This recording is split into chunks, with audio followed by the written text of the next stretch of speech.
I divide up the Bible and try to show you what's for us and what's meant to be for this time period that we live in.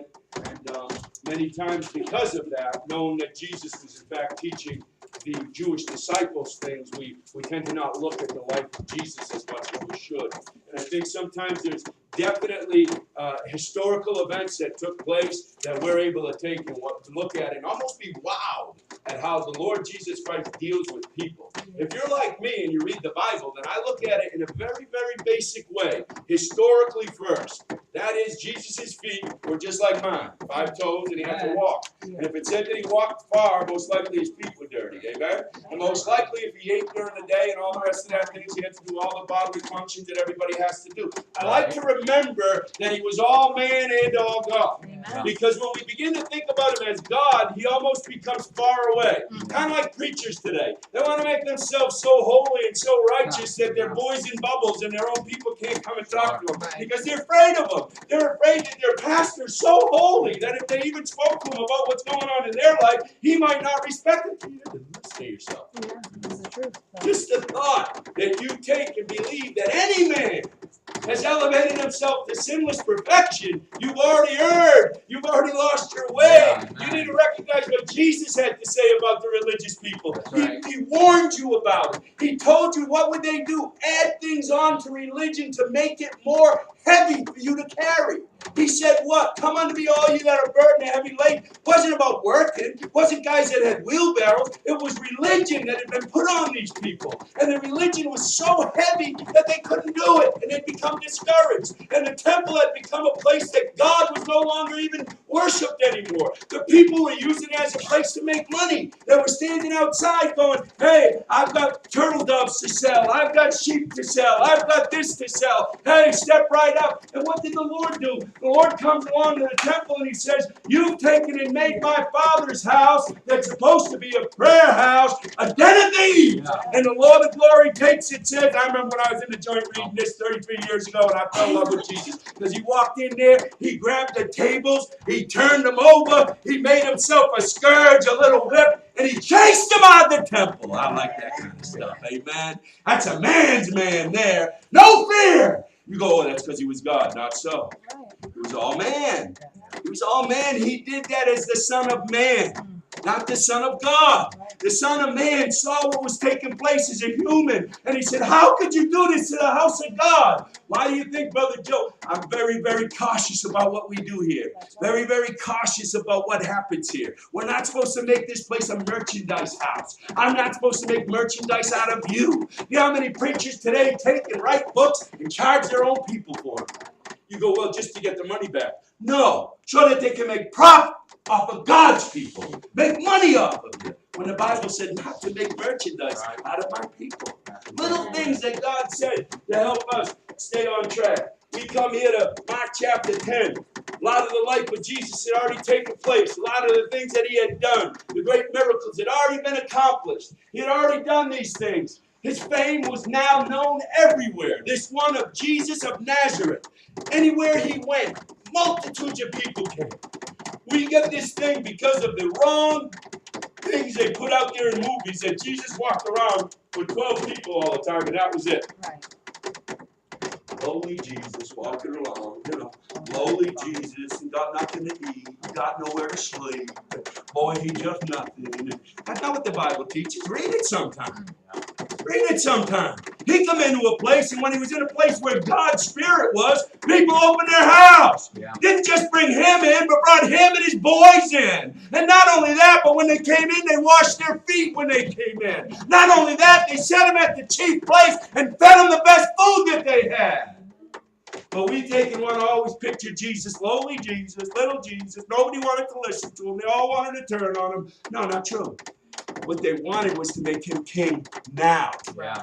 Wasn't that they didn't recognize him as king. It wasn't that he wasn't what they wanted. He was what they wanted, but he wasn't willing to take and do it their way. Yeah. He first had to suffer and die. Yeah. Then he would become their king on this earth. They said, no, we want it now. Do you know at one point in your scripture it talks about them almost forcing Jesus Christ to become the king? It said he had to take and get himself away from him because they were going to force him to be king. I'm just telling you something. The Lord of glory, when he's walking down on this earth, the things that he's put in that Bible for you, Matthew, Mark, Luke, and John, and some of Acts, it's trying to teach you how he dealt with people, and you're that person he dealt with. You're blind Bartimaeus today, amen? That's what we're going to be reading about. That's you today. Blind Bartimaeus sitting on the side of the road. He's blind. He can't do nothing. He's useless. Matter of fact, he's not even standing on the side of the road, Brother Perry. He's sitting down. He ain't even doing that. He's sitting down begging. That's what it says. Blind Bartimaeus. Blind Bartimaeus. Matthew, Mark chapter number 10. Look with me here in verse number 46. And it says, and they came to Jericho. And as he went out of Jericho with his disciples, and what did it say?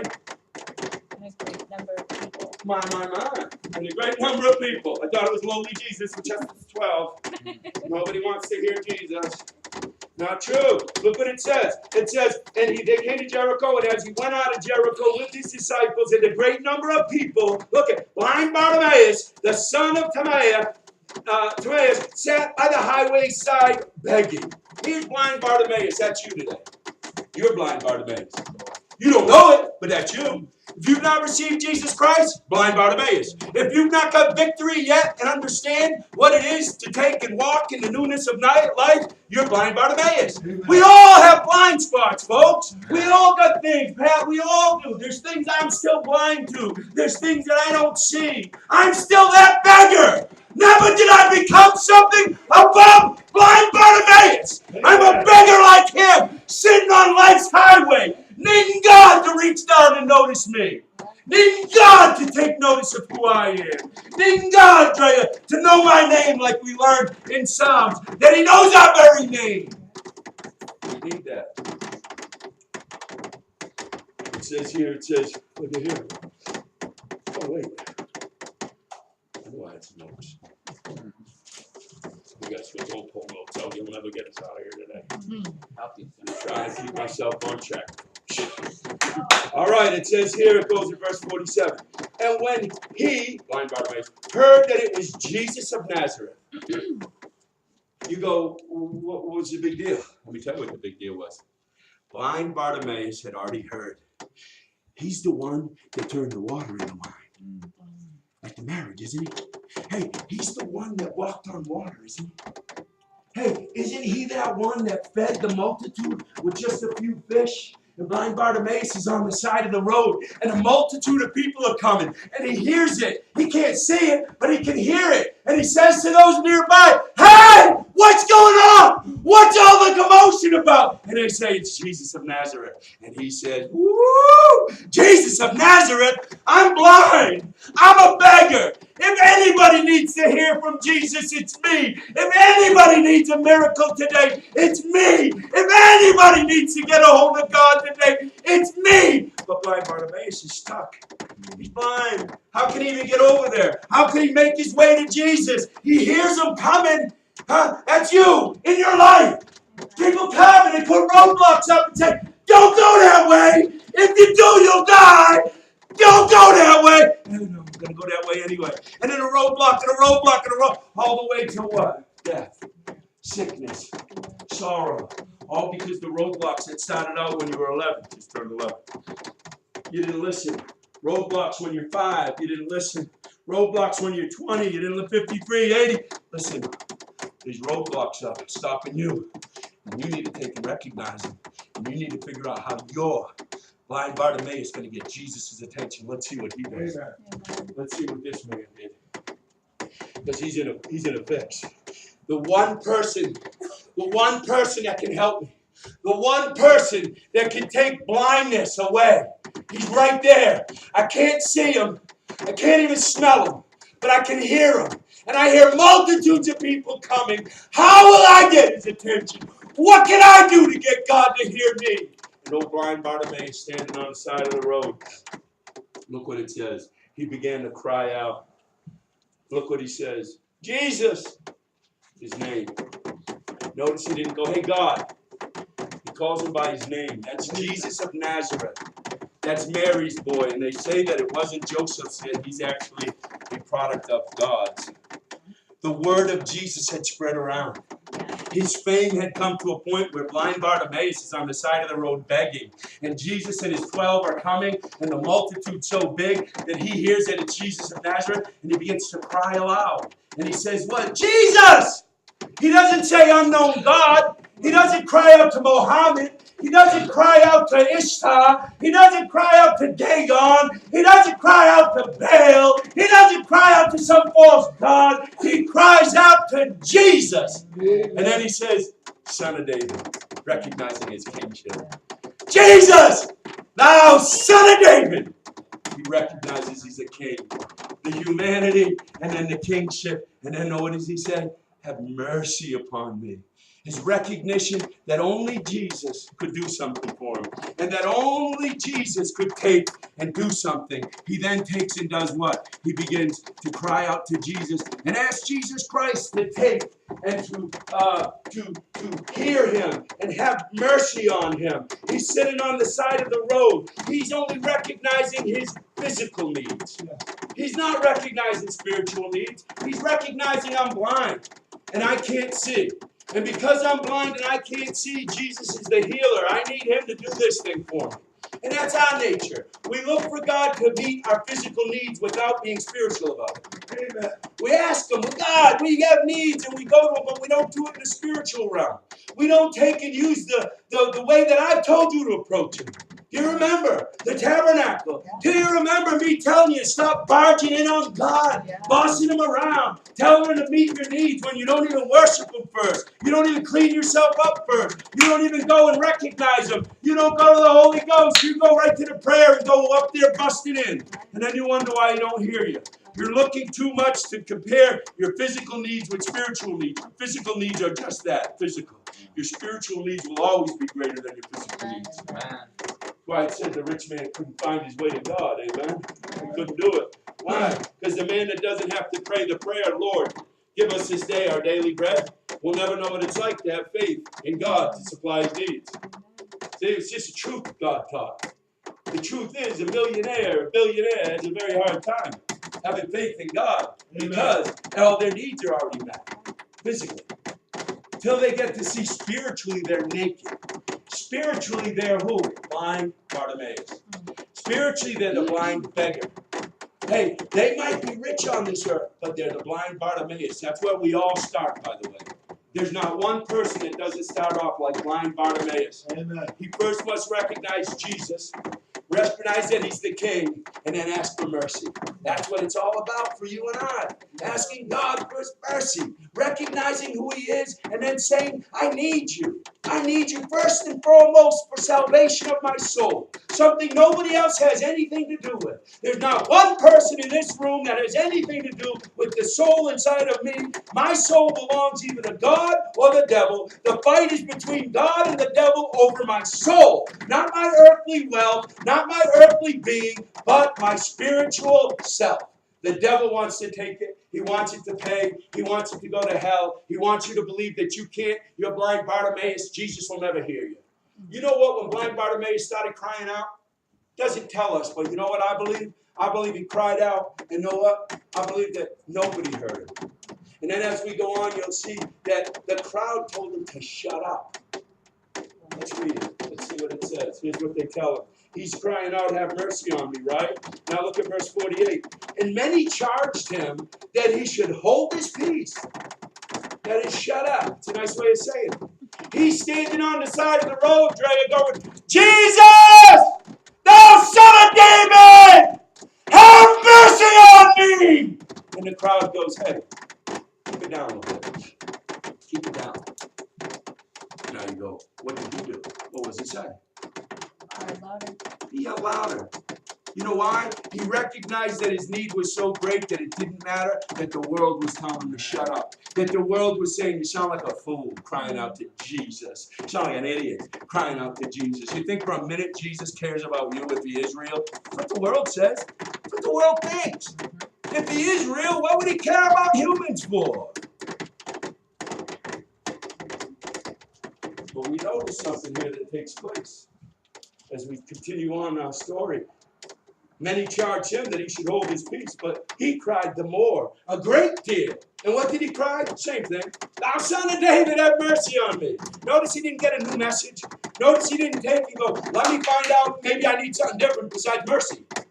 Maybe I need something besides grace. Maybe there's something more to it. No, it starts off with Jesus! Amen. Thou son of David, have mercy on me. That's where it starts. Yeah. See, we want to bypass that humbling point of being a blind beggar sitting on the side of the road and crying out. Where is he? Jesus. Jesus is coming. Where is he? You'll notice he isn't standing up yet. You'll notice the world's telling him to shut up. He's still sitting down. He's still sitting down, crying out and shouting and hollering and making a spectacle of himself. And the world tells him, shut up. You're being too loud. But then watch what takes place. The world's funny how the world will switch up on you quick. Yeah. Just watch what takes place here. Watch what happens. It says, many charged him that he should hold his peace, but he cried the more. Verse 49, now look at this. And Jesus, I love this, stood still. Can you picture it? Jesus is walking along with a multitude. There's all kinds of shouting. There's all kinds of jeering. All kinds of hollering. But there's one crying out something over and over again. Notice it's the same thing, Joe, that the demons cried out. Yeah. Thou son of David, have mercy on us. That's what they cried out when the demons got recognized for who they were. And Jesus said, shut up. Don't tell anybody. Right? But here's what happened. The world, when they cries out, the world tells you to shut up. The world says, you don't need to cry out to Jesus. He's not going to be worth of nothing. Then Jesus what? Stand still. And I picture this. I picture him hearing all that racket, all that crying, all that loud yelling from a blind beggar. And here he walks with his 12 disciples and a crowd following him. He had just completed so many different things that they wanted to grab Jesus and they wanted to make him king right then. And there he is walking along. He's got all these people following him. And what does he do? Stop for a blind beggar. Amen. That's your God. That's Jesus Christ. He didn't take and go, I've got all the important ones here. I've got a crowd following me. I got my 12. Why in God's name would I stop for some blind beggar on the side of the road crying, making a fool of himself, yelling and hollering? But Jesus isn't like you and I. Man. See, when he hears sincere cries, he stands still. He listens. He doesn't take and go, don't care. Don't care. He takes and hears that cry from the genuine heart of someone recognizing he's Jesus. And what else? He's the son of David. And what else? I need mercy. Guess what? He's always ready to stop and stand still. The problem is false cries. Yeah. Like the boy that cried wolf. We cry out to Jesus for things, but not for the right thing. He cried out for mercy. He needed something. Physically speaking, his eyesight. Spiritually speaking, it's you and I, our eyesight. We must get spiritual eyes to be spiritual people. Let's finish our story. Let's see what takes place to blind Bartimaeus. Jesus stood still and commanded him to be called. And they called the blind man. I love this. Now look at what they say to him. Be of good cheer. But the same people are telling him to shut up on. They're not going, be of good cheer. They called you. You're going forward. You're going straight to the head of the class. Right? And here he is. He's blind Bartimaeus. Blind Bartimaeus is sitting there. He don't know what's going to happen. He's yelling and shouting. I told him 10 times, shut up. He won't listen. Oh, you want him, Lord? Hey, guess what? He wants you to be of good cheer. I'm sending him right to you, Lord. See the hypocrisy? You know, I do. I just see it. I see it. I see him sitting there, and I see everybody going, shut up. And then I see the Lord standing still and going, send him to me. And then I see the world going, uh-oh, the Lord's looking this way. I got to do right. Yeah. Same guy's kicking blind Bartimaeus in the room, shut up. Is the same world now going to lift him up and try to help him go to God? The world can't help you find God, young man. The world can't help you find out what Jesus wants for your life. The world doesn't have those answers. You know what it says? In the multitude of counsel, there's safety.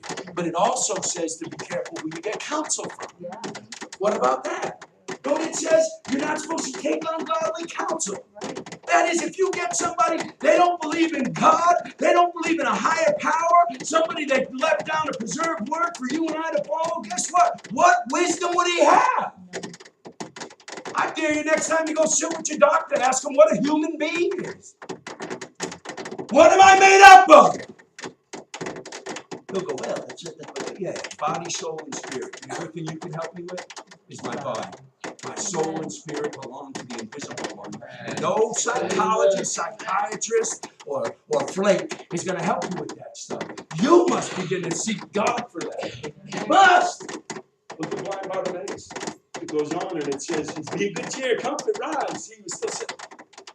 Then, no, I was joking. He was still sitting, Joe. He's yelling for God. He's crying out to him for help, but he still ain't stood up yet. And the world is telling him to shut up. He probably, whatever's going to happen, I'm going to keep yelling.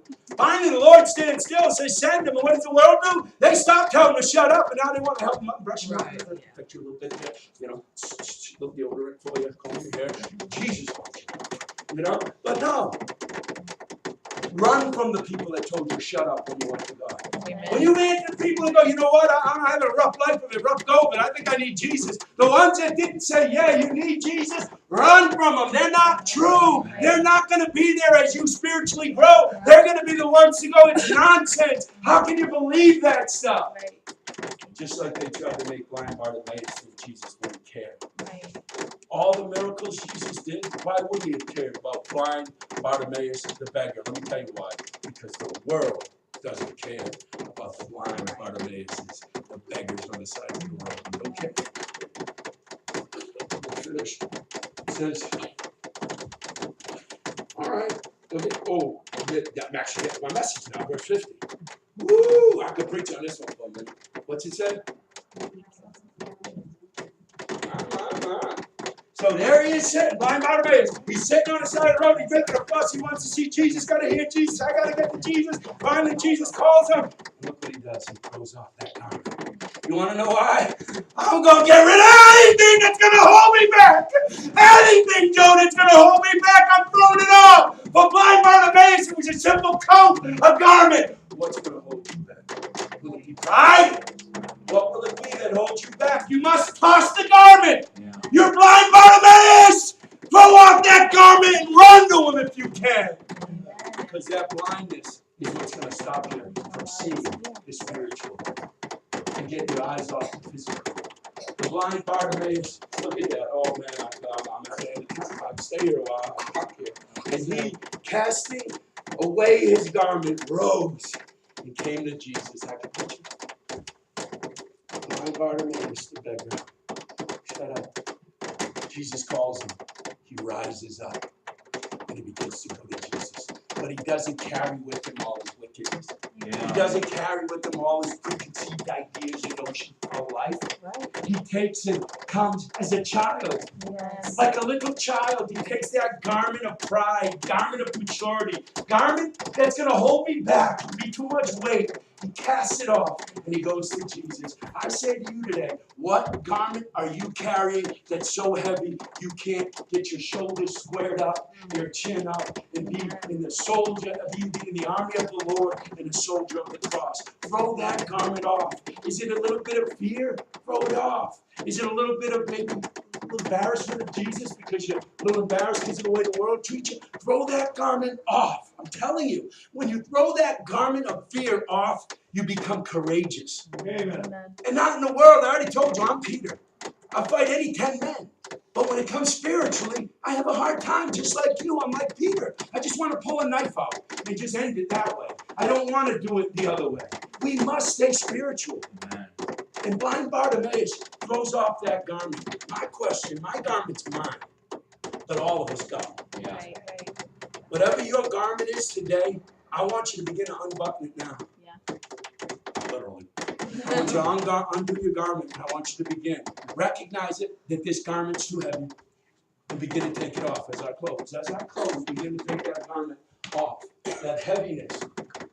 Yeah. Listen, I know some of you folks, I know what you're going through. I know what it's like to try to raise kids as a single father. I know what that's like. I know what it's like to have 5 kids with me and have to get up on a Sunday morning to get my kids ready to go to Gethsemane Anabaptist Church. You know, I do know what it's like. You're not looking at someone that doesn't know what it's like to go through that. Let me tell you something. We all need each other. That's why we're here. Those of you that are older in the Lord, older as mothers, your job is to help the younger mothers. And then those of you that are young mothers, to be able to help the younger than you. That's the system. That's what we're to do. The older teach the younger. Amen. But anyway, as we finish up here, look what happens. Jesus asked him, answered and said unto him, what will that I should do unto thee, blind Bartimaeus? And the blind man said unto him, rightfully so, by the way, Lord, that I might receive my sight. That should be your prayer. It's mine. My prayer isn't that I'd receive the sight like him, but it's the sight that I need to see. What is it that I need to see, Joe? What is it that I'm missing in me? Not you guys, in me, to become the better man, the better human being, the better pastor, better evangelist, better father, better brother, better son of my own father. What will it take? Now look what happens here as he finishes up. He receives the sight, right? The blind man, he says, what wilt thou do? The blind man said, now look verse 15. And Jesus said unto him, pretty simple, go thy way. Now look what happened. Thy faith has made thee whole. And immediately he received his sight. Amen. Now before I read those last words, I want you to notice something. When you go to Jesus, recognizing that he is first Jesus, and that he's a king, and that you need mercy.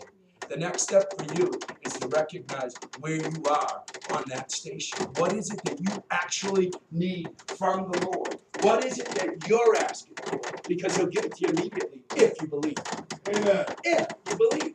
Now listen, I'm not one of those faith guys that say, you know, hey, if you do this and that faith movement there where it's all about you giving money and then I tell you you're going to get more money. It's not what I'm talking about. I'm talking about the faith that God gives to that person that truly is seeking him. You know you don't get that faith because you conjure it up. You didn't conjure up belief in Jesus Christ. The faith was given to you once you were recognizing that Jesus was the Son of God. God said, I'll give you that faith. And then guess what happens? That faith exercises in you, and you have the ability to ask Jesus Christ to be your Savior. So that faith cometh by hearing, and hearing by the Word of God. How are you going to increase in faith if you're not in the Word of God? Now look what happens. Jesus tells blind Bartimaeus, go on. He tells him, you got healed, you can see. What's the last part of that verse say? Yeah, read it. Follow Jesus in the way. My. I could stop there for about an hour. See what he said? Then he followed Jesus in the way. And guess what your King James says? I am the way and the truth and the life, and no man cometh to the Father but by me. Huh? He is the way. That's not a slip on words. He's got that in your King James preserved so that you'll understand. Blind Bartimaeus, once he got his sight, God said, go on now, you go back to wherever you want. I'm following in this way. I'm going to follow the right way. I'm going to go the way of the Lord. I'm not going back that way. I'm going this way. You can't make me go. And he don't. He follows Jesus in the way. Amen. Too many of us get a little prayer in us and then go back to the world and then wonder what happened. The world hates you guys. Might as well face it. They want to spit you up, chew you up, and spit you out. Yep. Well, I'm done, I guess. All right? I want you to notice, so the sight came, but then he follows Jesus in the way. Now, you might not get nothing out of that, but I do. Because I've read enough in the scripture to know the way the words are put and formatted are perfect and preserved for the English-speaking people. And for me, when I read that, and it says, and immediately he received his sight and followed Jesus in the way, pretty simple for me. If I get that sight, I'm going to follow him in the way. And the way is written down in that book. Amen? Let's stand to our feet. Every head bowed, every eye closed. Every head bowed, every eye closed for just a few moments. Trey, come on up. We'll have a little bit of invitation. If you want to come on up and pray for a few moments, if you want to make your spot where you are, but this is a time for you to recognize where you're at on that life's level. Are you the guy that's standing there asking for sight so that you would have greater sight into spiritual things? Are you the guy that's at the beginning needing to get the sight from Jesus Christ to be saved? Whatever it might be, you're here today. God's here today. Today can be that day for you. Every head bowed, every eye closed. Here we are, Lord, before you. Here we are, Lord, before you. This first Sunday of April, 2017. God, each one of us is blind Bartimaeus. Each one of us, Lord, needs your help. Each one of us, Lord, has a need. Lord, each one of us needs something We all cry out, have mercy upon us. And we want you to know you are the King, thou Son of David.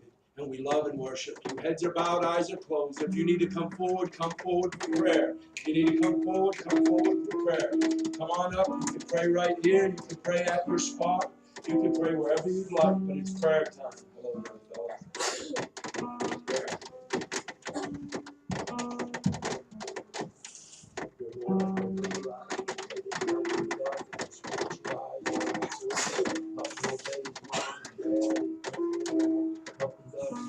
Strong Christian boy, we want him to be obedient to his parents, but courageous when it comes to you. I pray now that you bless this boy. In Jesus' name.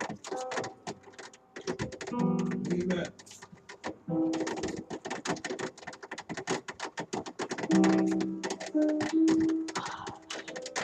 Amen. Others are praying. They're praying where they are. How about you? You've got a need today. Just get it taken care of the Lord, whatever it may be.